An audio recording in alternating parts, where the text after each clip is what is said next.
that you learn?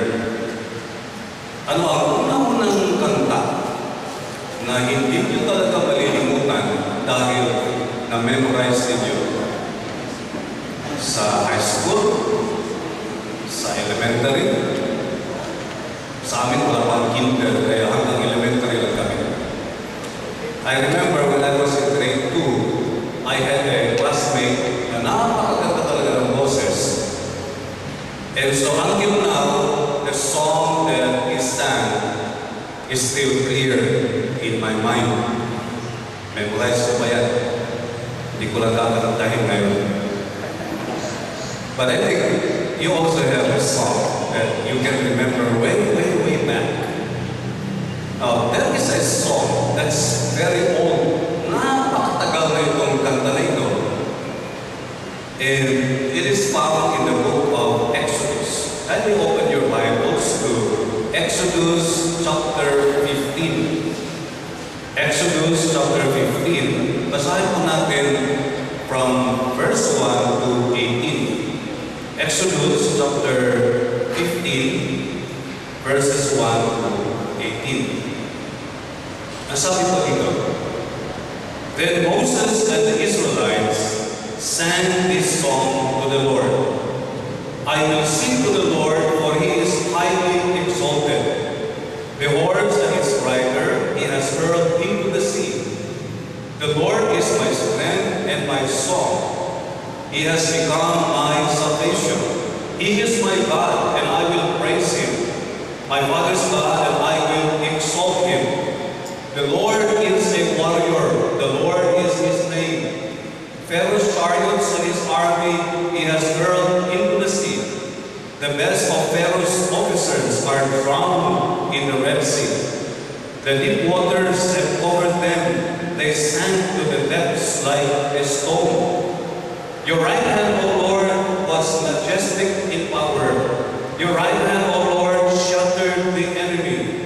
In the greatness of your majesty, you threw down those who oppose you. You unleashed your burning anger. It consumed them like stubble. By the blast of your nostrils, the waters spiked up. The surging waters stood firm like a wall. The deep waters concealed in the heart of the sea.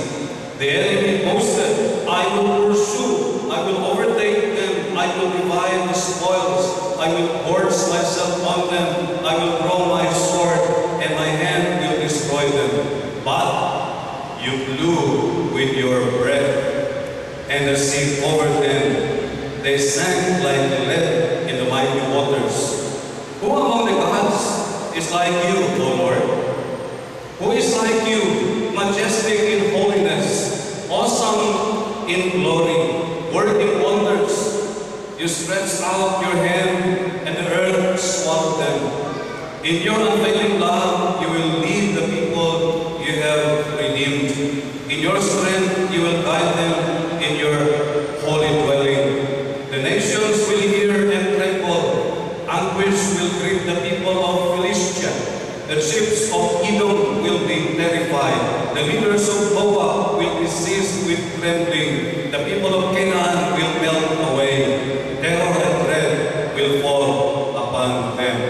By the power of your arm, they will be as still as a stone. Until your people pass by, O Lord, until the people you bought pass by. You will bring them in and plant them on the mountain of your inheritance. The place, O Lord, you made for your dwelling. The sanctuary, O Lord, your hands established. The Lord will reign forever and ever. Amen. To God be the glory. Hallelujah. Now, this is a very long song. Napakahaba. Akala niyo mahaba yung kinanta natin. Mas mahaba ito. And technically, itong kanta na ito ay kanta ni Moses, kanta ng mga Israelites. So, Pilipino tayo. We do not have anything to do with this song because this was originally sang by Moses, Miriam, and the people of Israel.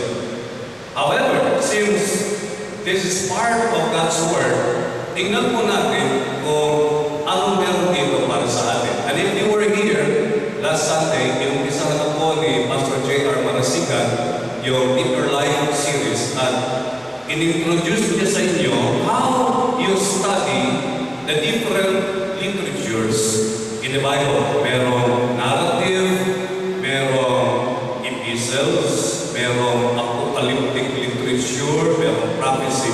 And this one that we have read is poetry, song, poetry po ito. And so when you look at poetry, you will always see expression of emotion, expression of feelings. And this particular song is divided into 3 parts. The first part is expression of praise. Verse 1 to 3. Moses, the Israelites were expressing their praise to God. Then from verse 4 to verse 13, you have the reasons for the praise. Andun yung mga dahilan kung bakit ang isang tao katulad ni Moses, ni Miriam, ng mga Israelites, they were praising the Lord. So the second part is the reasons for the praise. And the third part, verse 14 to 18, is the conclusion of the praise. So pag tinignan niyo itong Hebrew poetry, meron siyang stanza or verse. Stanza 1 is expression of praise. Stanza 2 is reasons for praise. And stanza 3 is the conclusion for the praise. At meron mga principles that we can learn from this song. Kasi every time you sing a song that really means to you, meron yung relationship to the reality of your experience. So, halimbawa, you sing a love song, eh hindi ka naman nagmamahal. So, how can you sing a love song when you're not in love? Gaya-gaya lang.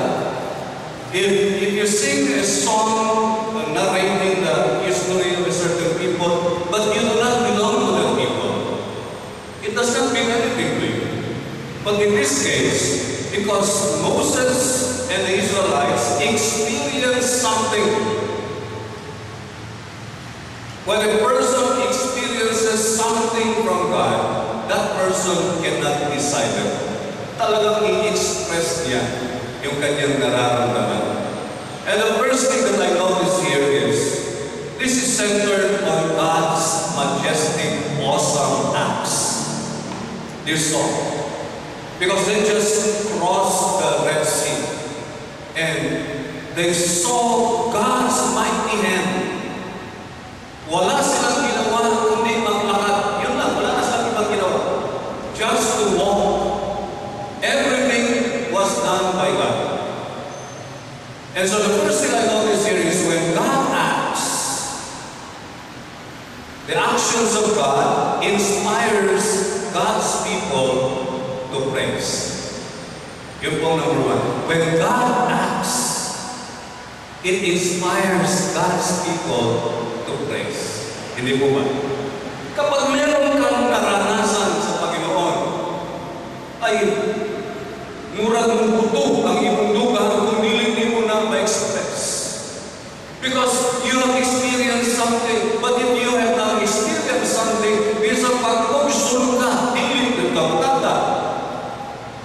I remember there was a time that some of our praise and worship leaders were quite disturbed. I will not tell you what year was that, but sabi nila, Pastor, parang nakaka-discourage man. Sabi ko, bakit? Unang-una, mas marami pa kami kaysa congregation. Hindi pa maka-discourage na praise and worship, mas marami pa sa congregation.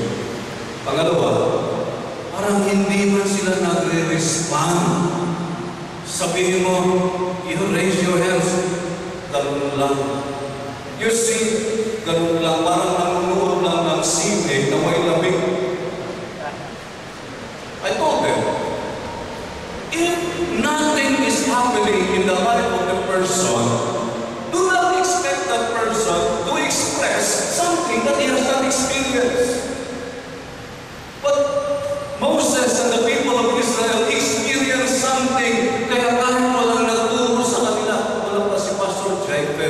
prangka na magturo ng choir doon.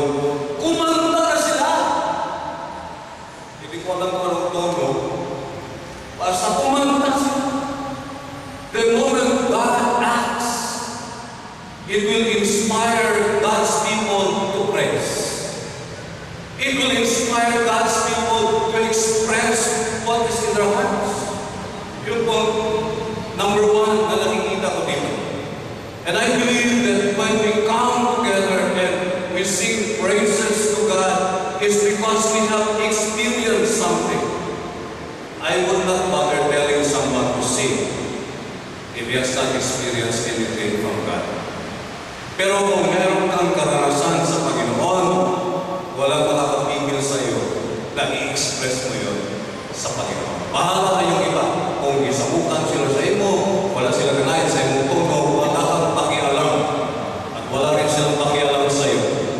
Because you are expressing what you feel before your God. Siya ang buwis kung maayo ang iyong kanta o diwit. Many times, we are so conscious about what people say. Eh, sensitive ka ayo na. Alam yun, walang inadal ko yung kanta kanina. Yabang kayo mo. Uy, sakit tayo, di na kang balik. Dili na makita. But my question is, to whom are you singing the song? To the people or to God? If you are singing that song to God because you are expressing your praise, forget what other people say. And then I told some of my friends, itong napuntahan namin ng mga victims doon sa Kentucky. They sing songs. Walang instrument, pakuminsan organ lang. And the tone is, pag ganun-ganun na yung tono, wala silang pakialam ang sabihin ng ibang tao. For as long as they're expressing what they feel to God. The second thing that I noticed in this passage is, when God acts, His actions result in the deliverance of God's people. Every time God acts, it will result in the deliverance, salvation of His people. Kaya, when they were facing this Red Sea, wala na sila mapupuntahan at diba where the soldiers of Egypt, they were pressed between the two. Sa kanan, yung mountain, sa kaliwa, may mountain. And it was God who delivered them from that situation. Every time God acts, it will result in the deliverance, the salvation of God's people. Yung mga anak ng Diyos lang, yung mga hindi anak ng Diyos, they will experience judgment and destruction the moment God acts. But for God's children, every time God acts, it will always result in deliverance and salvation. Because God is mighty, He is awesome, and He is gracious, He is compassionate. And that's why the people of Israel sang this song. They enumerated all the reasons. We trust you, we praise you because pinatay mo lahat ang mga umahabol sa amin. We praise you because yung mga tao na mayayabang ay isang bala. Kasi pa dyan, Leonardo po Jr. Yung isang bala ka lang. Ito, isang hininga ka lang. When God blows, the water will collapse on His enemy. And this is where we see that God's acts will always result in the deliverance and salvation of His people. Kaya dapat wala tayong ikabahala, wala tayong ikatakot pag siya kumilos. Because if you are not God's child, pag kumilos ang Diyos, dapat matakot ka. But if you are God's child, you have nothing to worry, you have nothing to fear the moment He acts. Because it is always for your redemption, my redemption, your salvation, and my salvation. Thirdly, when God acts, it will inspire God's people to put their confidence in Him. Every time God makes something, every time God does something, it will inspire God's people to put their confidence in Him. Naranasan natin. When was the last time that you experienced God's act in your life? When was the last time? 1 month ago, 1 year ago, 2 years ago? When was the last time that God did something in your life which inspires you to put your trust and confidence in Him and not on anything else? Can you remember? Something that God did which inspired you. Sa imo na lang yung Ginoo, usaling, di na ko usaling sa uwan. Kaya may siya, hatagan niya ko, hangtod karon wala pa man. Pero kung ikaw ang usahan, you will always fulfill what you promised. When was the last time that you saw a miracle in your life? When was the last time that you encountered an impossible problem? And when you cried out to God, God answered you. And because He answered you, you are inspired to put your trust and confidence in Him. And you remember, atong balang tayo ng akon, kaya daghang bayranan, sa kasaasa na kamangutang, wala tayong utangan, but then God did something, and because He did something, and you are able to pay all your debts, you are able to provide for the needs of your family, then you are inspired to put your trust and confidence in Him. Brothers and sisters, this is not our song. It's the song of Moses. It's the song of the Israelites. But the principles that we have learned tonight is universal. When God acts, it will inspire God's people to praise Him. When God acts, it will result in deliverance and salvation of God's people.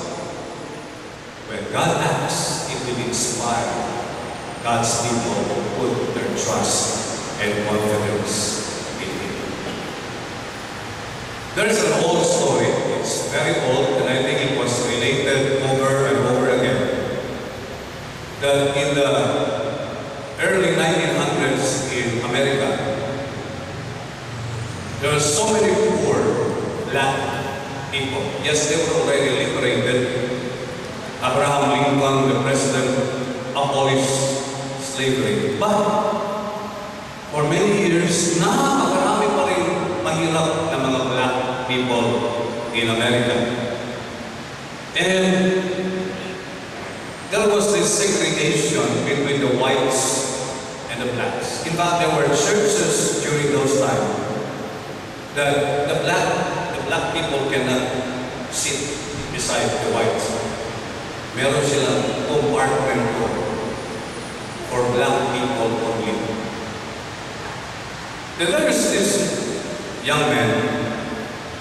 Every time he would come to church and he would hear the message from God, he would shout, "Hallelujah!" Yung mga puti, hindi man nasanay sa ganon, isturbo mo rin tawahan. Uy, anong banahan man siya kayo? So they said to Pastor, saan ka tao, hindi makatrikso sa tao, Pastor, tingnan na nga mag-ilong. Pastor, kung ulit mahimong, we went to the man, pwede ba hindi ka magbanhan? Dan isturbo ang mga puti.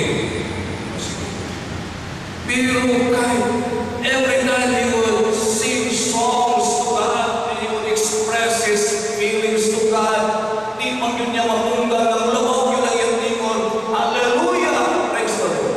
Hindi na po mga puti. Tawa na nga sapa ang kain. So they told the pastor, tell him that if walang pinakita nila, walang If you would tell him, tingnan siya, nga kung maghihilom lang siya, di lang siya magbanta, matagal na po siya sa katos. We'll give him a pair of shoes. So, Sunday na, nahanap mo siya. Usawa man na every time the Word of God is preached and it speaks to his heart, sing it, mag-yun siya, hallelujah! Praise the Lord. May sapat kay what kay sapatos. Ingon siya, bahala na kay sapatos, hallelujah! Praise the Lord. So, if something happens in your life, it will inspire you to praise God. If something happens in your life, you know that this God, awesome God, is your Savior, your Redeemer.